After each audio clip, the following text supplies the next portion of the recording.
And welcome everybody to another episode of the Ride Home Rants podcast. This is, as always, your host, Mike Bono. I have a great guest for us today, a guy coming to us all the way from Baldwin-Wallace University. He is the current athletic director there. He's been the athletic director at a bunch of different other colleges here too as well, one of which my alma mater, Bethany College. We will talk about this. Stephen Thompson joins the show. Steve, thanks for joining, buddy. Mike, thanks so much for having me. I'm honored to finally get on the show here. I know I've talked with Fiddy a little bit, in the past, but happy that we could make it finally work out, that he's not too upset that I left Bethany, I guess. I'm sure he was pretty heartbroken when you left Bethany too as well. So let's dive right into it. You've been the athletic director at Baldwin-Wallace, but you were also the athletic director of Bethany College. So what got you into wanting to be the athletic director for a college? Why that career choice, and how's it been going? I get that question every once in a while, and you try to articulate my journeys, winding to say the least. I played basketball at the College of Worcester. Graduated 20 some years ago from there, and really was a son of two teachers that was always just going to be the teacher coach as I went into college. And then, had an opportunity as my basketball career winded down to work for actually one of your previous guests, Mike Worrell, as his assistant basketball coach at Illinois College when he was the head coach there. And my time there, and I really liked being in college athletics, but wasn't sure the coaching game was completely for me. I did like coaching, but some of the other stuff that the coaches and even more so today get involved with wasn't really my passion. And so then took an opportunity to go bounce around a little bit, Ashland University, Kent State, Case Western, back to Kent State. And that journey led me to administration and really liking the opportunity to support our coaches, support scholar athletes in their journeys competitively and also academically, and being engaged in those moments. And I had the opportunity to be the AD at Eureka College, a Division III school, kind of in West Central Illinois, famous for being Ronald Reagan's alma mater. So just kind of a unique niche there. Did some great things in those 5 years, and really kind of found, I don't know if you want to say my leadership style there really was or what, but that led me to Bethany College. And as your guests know, that listened in the past, in the upper panhandle of West Virginia, it was a great experience. The people I got to work with, again, many of your guests, and Baldwin-Wallace came open then after 3 years at Bethany, and it's a little closer to home, being from Northeast Ohio. The tradition here, not that the Bethany tradition is bad, but there's a great tradition here of athletic excellence and academic excellence, similar to some of the history at Bethany. But just I would say it's a bigger institution. We're about 2,500 students, give or take, and couldn't pass up the opportunity. I know my parents love to get me down the road for dinner on occasion, and I'm not going to turn down that 45-minute drive for a home-cooked meal. And obviously a different location in Berea. The Browns training camp is 2 miles down the road, and downtown Cleveland's, a 20-minute drive. So just a different experience, and really enjoying my first 6 months here. I would say, yeah. So you're the recent AD there. I would say, so were you there at the heart of COVID, or was that more Bethany College, the COVID era, if you will, in sports?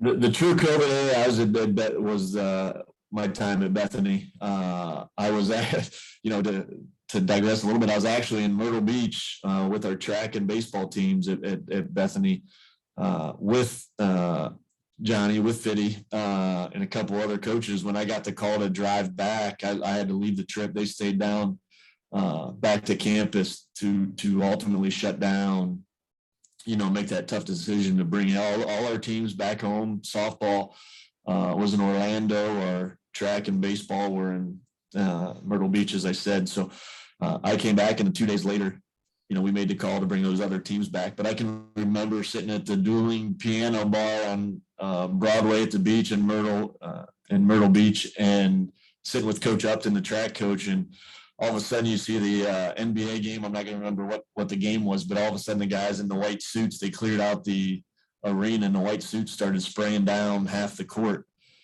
because the one player tested positive. And like, we looked at each other that night, and it was like, this is coming to an end quick if this is the response at the NBA level. And 3 days later, we were sending kids home for the semester to finish their semester online. And then through last year, where thankfully due to the hard work of student athletes, of coaches, and BW went through the same process, but they were able to at least have some level of competition last year, all these student athletes, which was just fantastic. And now I've been here since June. So, or you're starting to see, since you were an AD pre-COVID, AD during COVID, and now obviously we're hopefully near the end of all this crap. And are you starting to see some normalcy in your day-to-day job functions as an AD, or is it still popping up here and there with the restrictions and whatnot? Yeah, I mean, it's still popping up to some level. I just actually this morning sent out an email to a couple of our coaches that take trips over the holiday break, just about what we're going to do from a testing standpoint, and if somebody tests positive while they're in Florida, what we have to do.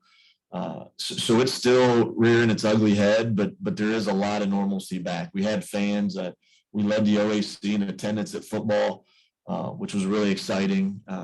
With the likes of Mount Union and stuff like that. But to see our students, general students, re-engage with their peers and come out and cheer them on, and the energy in the gym or at the football field or the soccer matches, it's great to get that normalcy back. For 18, 20 months, essentially, and this is kind of painted with a broad brush, but essentially they were locked in their dorm rooms.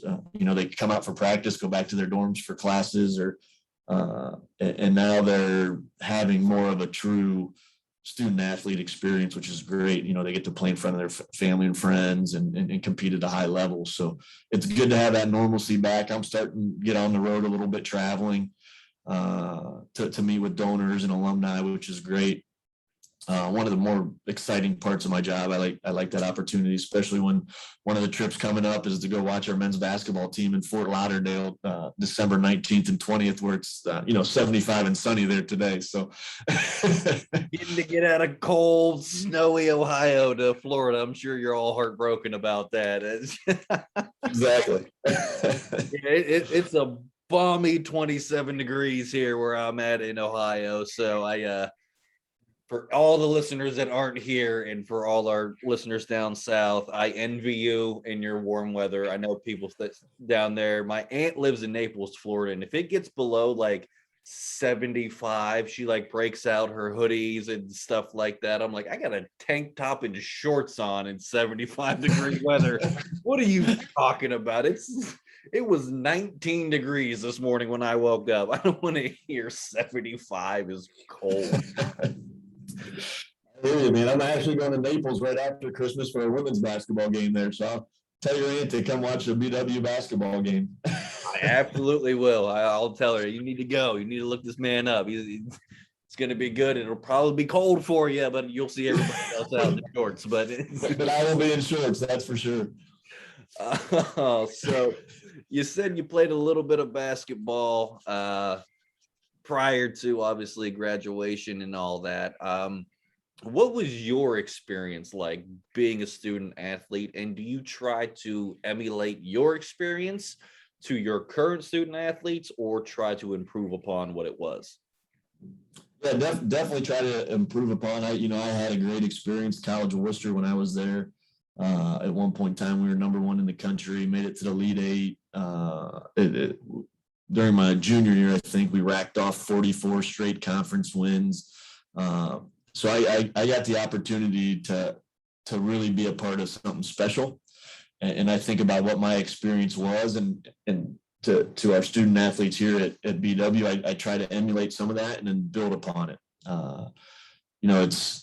in this day and age with the social media, and this is probably getting a little more serious than it needs to for this conversation, but the instant gratification that kids want. And, I played JV as a freshman at Worcester, didn't get a lot of minutes the first 10 games as a sophomore, and ultimately worked my way into a starting role that sophomore year that I started then for the final 2.5 years of my career. So I was part of that journey where I had to put work in, and, the coach had to tell me some tough stuff that, you don't get better, you're never going to play here. And the successful, what I see based off my experience, the kids that are successful while they're here, and then when they go on in their career, I look at some of the athletes I had at Eureka, they had those tough conversations with a coach that, and willing to have that tough conversation. I think you're seeing the complete opposite now, where the transfer portal, and it's, what have you done for me lately? Why am I not playing as a freshman?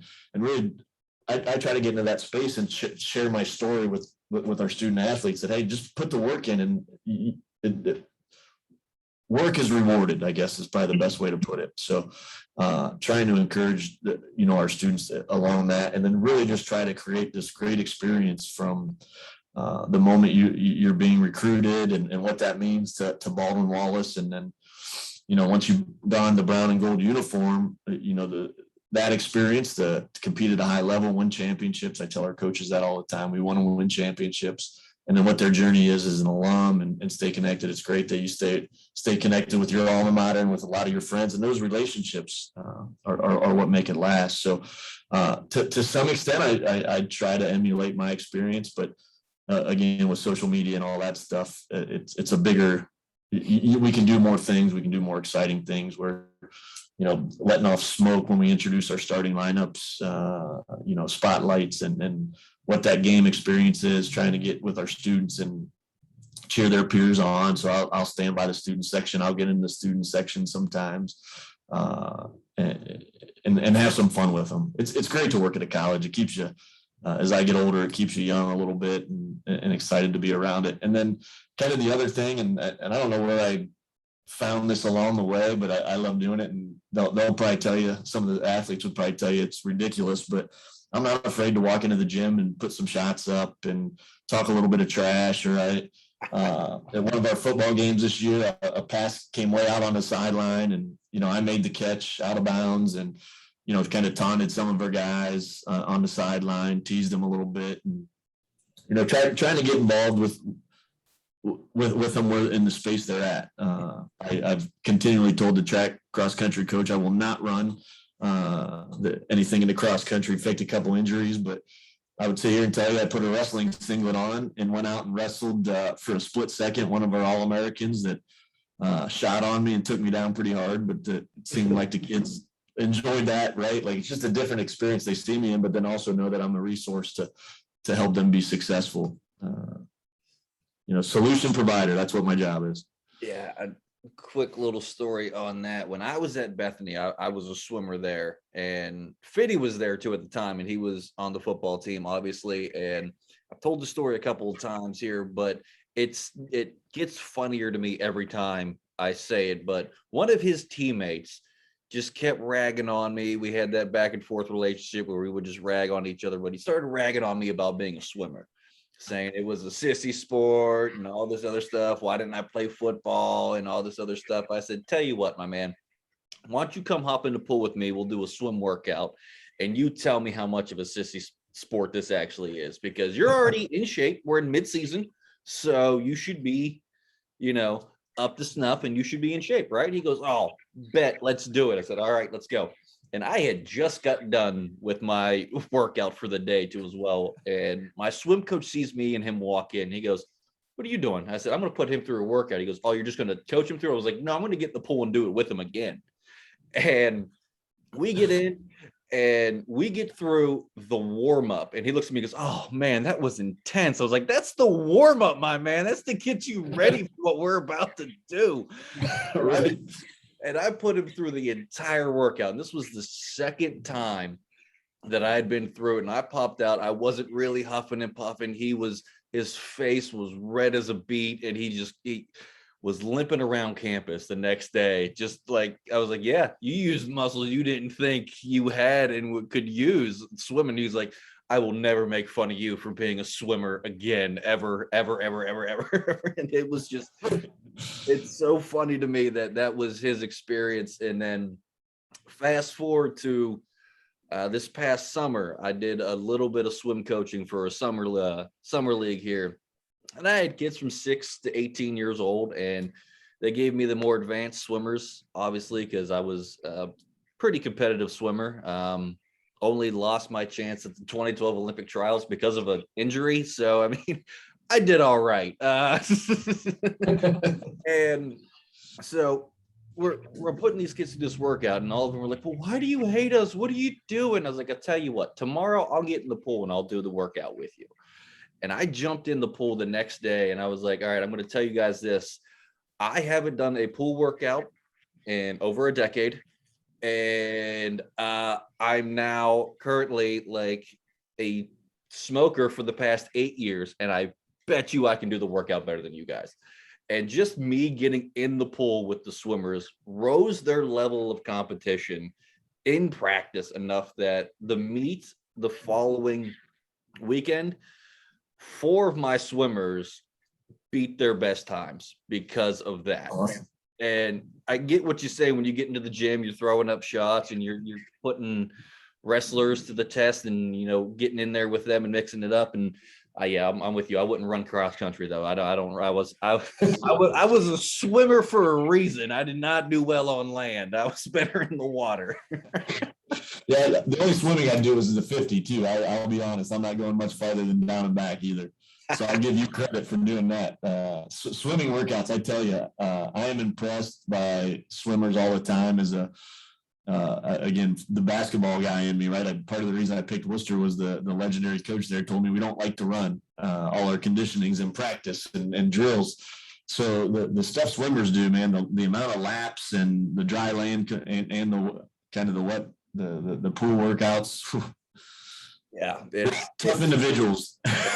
I still get PTSD every time I see a pool or I smell chlorine a little bit just from those workouts. Just a little, whoa, what was it? Okay, I'm not getting in there. But I'm getting to relax and enjoy the water now instead of swimming.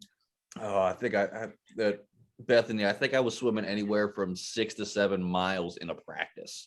Oh my gosh. That's what it equated to. And I was a sprinter. Like 200 was like the max I ever did. I felt so bad for the distance swimmers. Like it was insane. See them like, I don't know how you do it. Like, well, we get to just relax. I mean, you got to sprint. We got to pace ourselves. I was like, I can't. They had to put me in the 500 once. It all it took was one, because when I was at Bethany, there was 4 guys, counting myself, on the swim team. Oh, wow, yeah. Coach was like, we got to put somebody in this race. Mike, I need you to do it. I was like, oh, coach, you're killing me. All right, let's do it. And put me in it. That was the longest 500 I think anybody's ever seen, because instinctually, when I dove into the water, I'm a sprinter. I sprinted the first 100. After that 100, it was game over. Like, it was just like, all right, I'm either going to die in the water or it's going to take me an hour to finish this event. And right. my time was so bad that I jumped out and coach went, never again. I told you, I'm not a distance swimmer, man. This is not going to happen anymore. I'm telling you that right now. I tried. I'm not saying I didn't try. I'm done. And I still got 4 more events this meet. All right, this is going to be a rough one. Oh, so what has your experience been at BW with the athletes? Are you hearing positive feedback since from the 6 months that you've been there? Are they liking your direction that you're going? And how are the athletic programs doing there?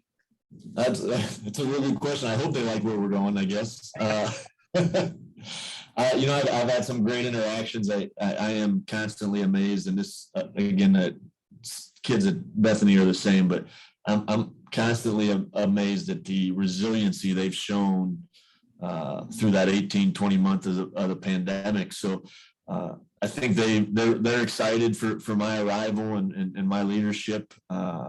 It's just essentially a new guy comes in, there's comes in a new level of energy, right? And I think by interacting with them and they just feel connected to me at this point.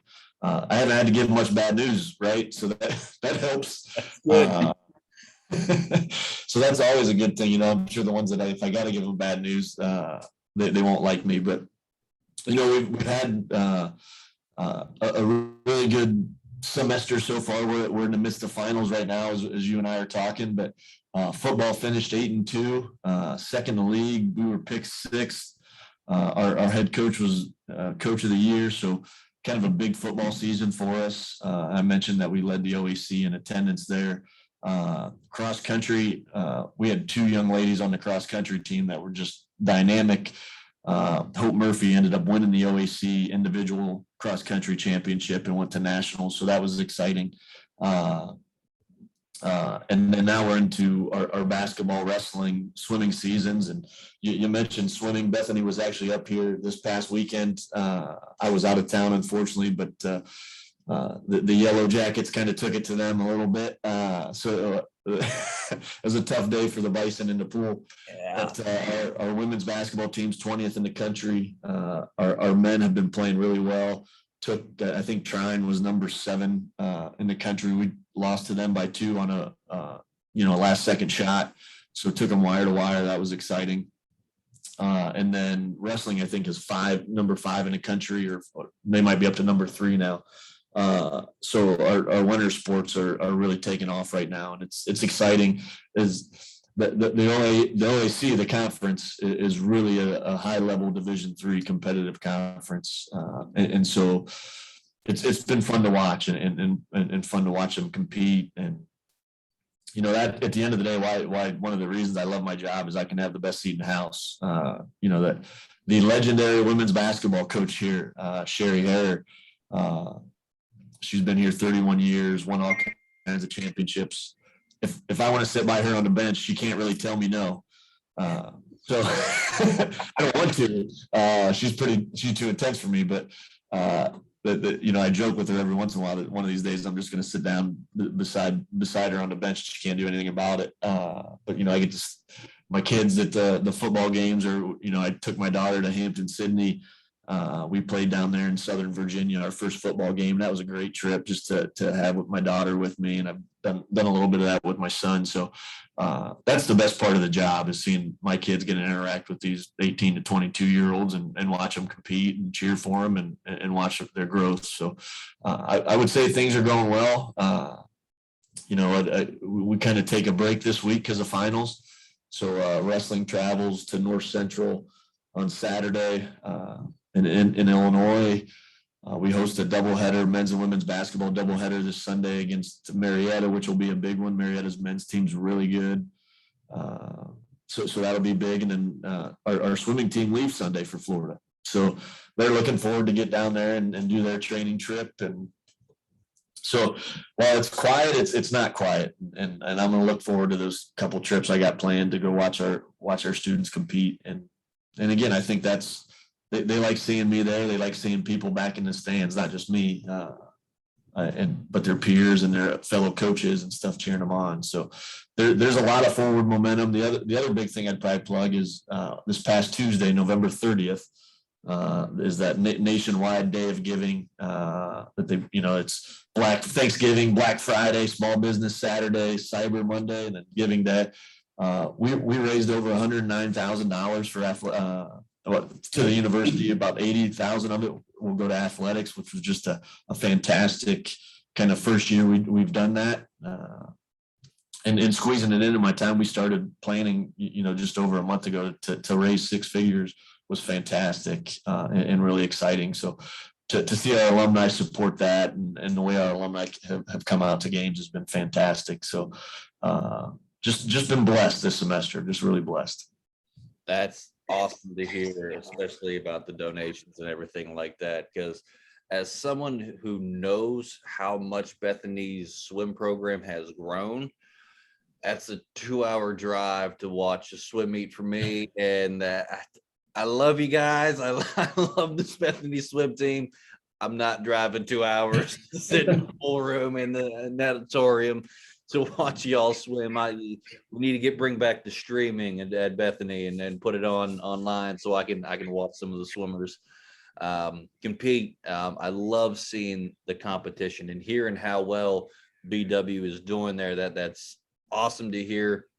That's something that I'm glad to see sports getting back to the fans in the stands and just being able to cheer on one another, because at the end of the day, my thought is, I mean, we're still playing a game. I know, I mean, you can turn it into a career with professionals and everything like that, but it's still a game and it's still meant to be fun. And the fans are what was fun to me. Even it was swimming. I know sometimes you could barely hear them because your head was under the water, but when you did come up for that breath of air and you heard the fans cheering, it made me swim that much harder. And I can only imagine how it was without any fans in the stands for these athletes. And just to get back to some normalcy is what everybody's looking for. I'm so glad to hear that you're doing well, but we do have a segment that everybody has been ranting and raving about, no pun intended with the rant, but is the Fast Fitty 5. It is 5 random questions from the wonderful manager of the podcast, Johnny Fitty Falcone. And I gotta say, Steve, these questions get more and more random every week, and most of them nothing to do with what we've been talking about for the entire show. And it's interesting, and it makes a nice light way to end the show. So kind of rapid fire, but you can elaborate a little bit, and we'll get going with this here. Oh God, I'm just reading these for the first time, and This makes me really nervous. I'm reading these for the first time, and it's wow. Okay, let's get this rolling. Question number 1. Better side of Cleveland, the east side or the west side? Well, without a doubt, he's going to tell you the east side, but having lived on the east side and now the west side, it's a no-brainer. The west side's way better. West side. All right. Here's where we're going to go off the rails already on question number 2. Better milkshake, a banana flavored or strawberry flavored?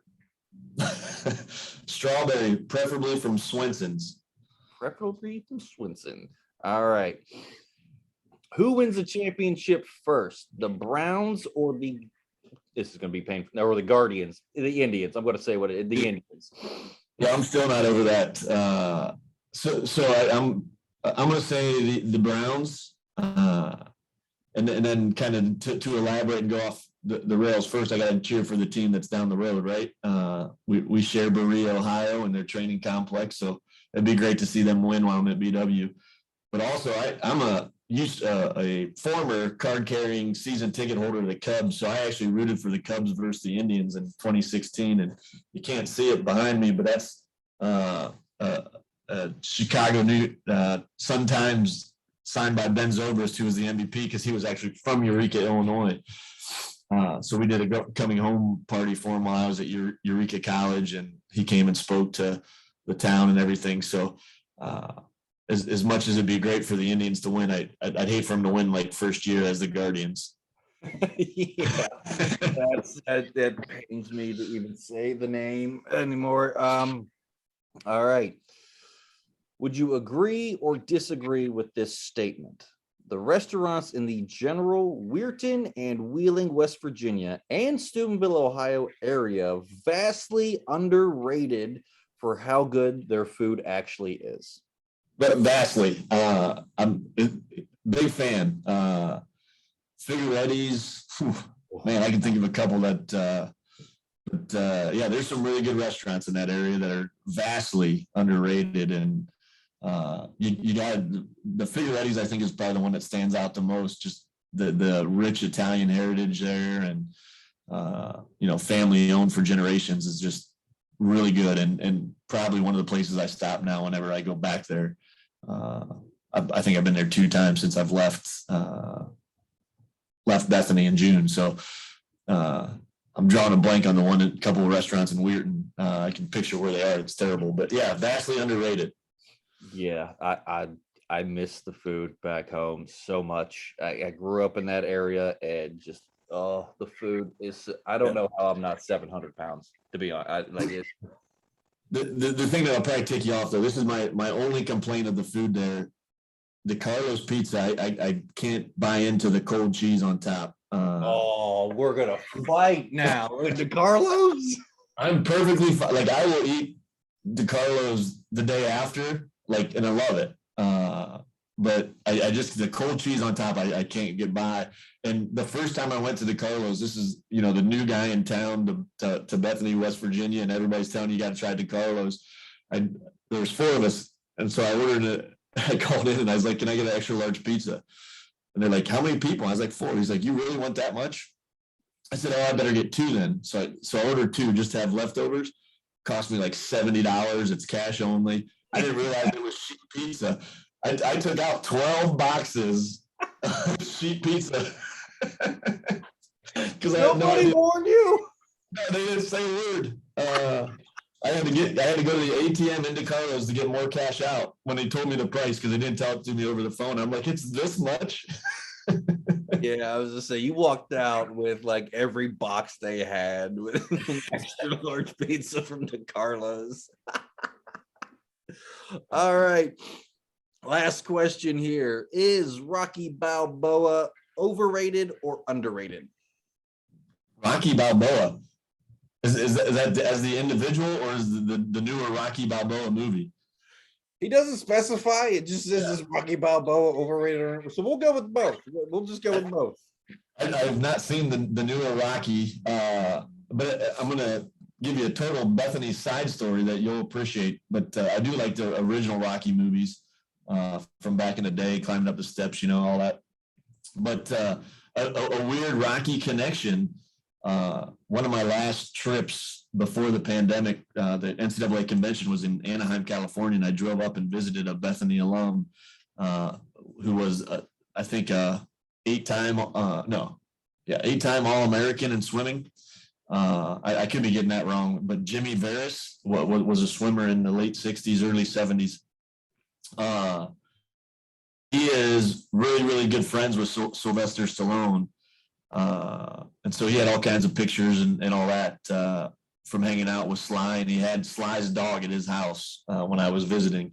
So just kind of a cool Bethany connection to swimming and to Bethany is Sylvester Stallone.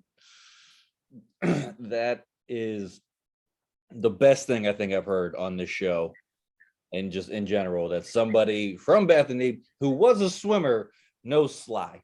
Like that's amazing to me. All right, so I want to get this in because I meant to do it earlier when you brought him up at the beginning, but working with Johnny Fitty Falcone, I know you have to have a good Fitty story from your time at Bethany together. So we got to hear it. A good Fitty story. Man, I don't even know where to begin, really. I would probably tell you that trip to Myrtle Beach, as COVID was starting, and they ran to the store, the coaches and Fitty ran to the store to get wipes and all that, and they came back with baby wipes, thinking that would be disinfecting. So that was a big fail. But then his paranoia throughout that week was so fantastic.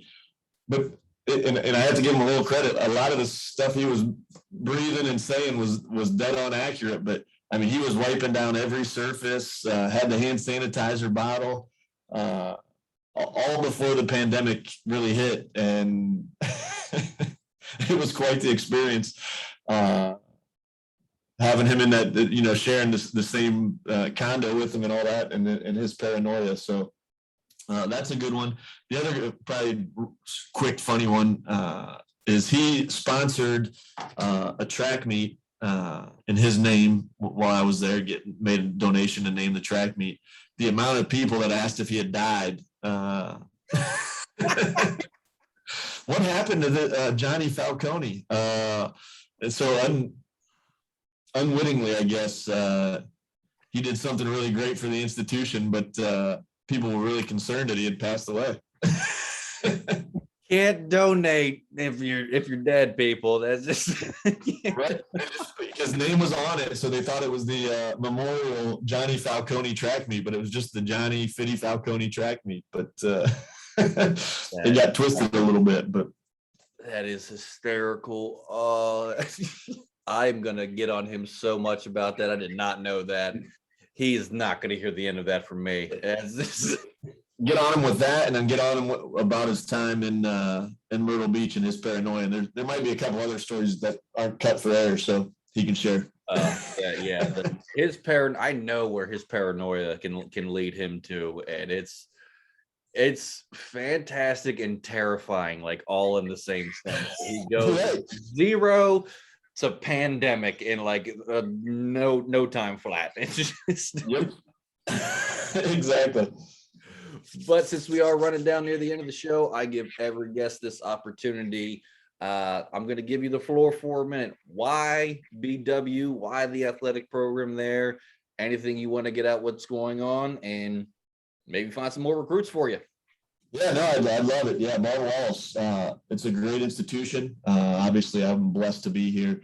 But as far as our athletic program, right now, I just love being a part. You know, we have that vibe. I talk to our coaches about just having that vibe that people want to be a part of. You get on campus, you feel the energy. You feel the energy from the student athletes. 24 varsity sports that compete at a really high level.